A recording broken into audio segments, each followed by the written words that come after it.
નમસ્કાર વિદ્યાર્થી મિત્રો, કેમ છો? બધા મજામાં છો ને?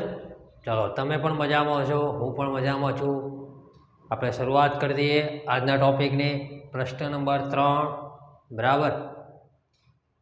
ચાલો ચલો, બધા રેડી છો ને? ઓકે, શરૂઆત કરી દઈએ.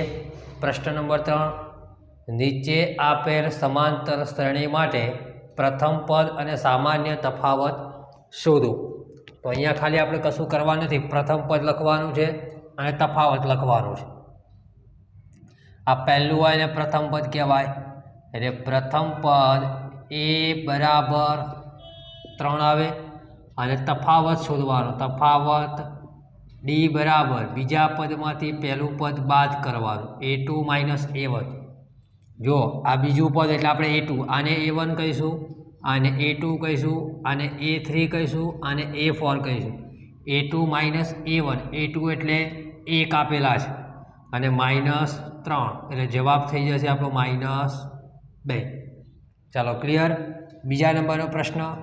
બીજા નંબરના પ્રશ્નમાં પ્રથમ પદ a બરાબર કેટલું આપેલું છે? -5. પછી આપણે તફાવત d બરાબર a2 - a1. ચાલો, ડન. a2 એટલે -1 આપેલા છે, -1 માઇનસ આ તફાવતનું માઇનસ છે અને a1 -5 છે એટલે અહીંયા -5 આવશે. તો -1 એમ ના, માઇનસ માઇનસ શું થાય?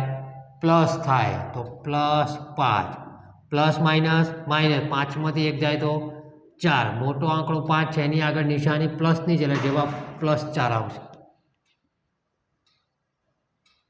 ચાલો, ક્લિયર? પ્રશ્ન નંબર 3, આમાં પ્રથમ પદ કયું છે? તો પ્રથમ પદ a બરાબર 1/3 અને તફાવત. તો તફાવત d બરાબર બીજા પદમાંથી પહેલું પદ બાદ કરો. બીજું પદ એટલે 5/3, પહેલું પદ એટલે 1/3. અહીંયા છેદ સરખા જ એટલે એક વખત લખો, એના ઉપર 5માંથી 1 જાય તો 4/3 જવાબ. બરાબર? ચલો, છેલ્લો દાખલો. આમાં પ્રથમ પદ કયું છે? તો આમાં પ્રથમ પદ આપેલું છે 0.6. આનો તફાવત શોધી નાખો. તફાવત d બરાબર a2 - a1. a2 કેટલા છે? 1.7. a1 છે 0.6. 7માંથી 6 જાય તો 1, 1માંથી 0 જાય તો 1, 1.1 જવાબ. ચાલો, ક્લિયર?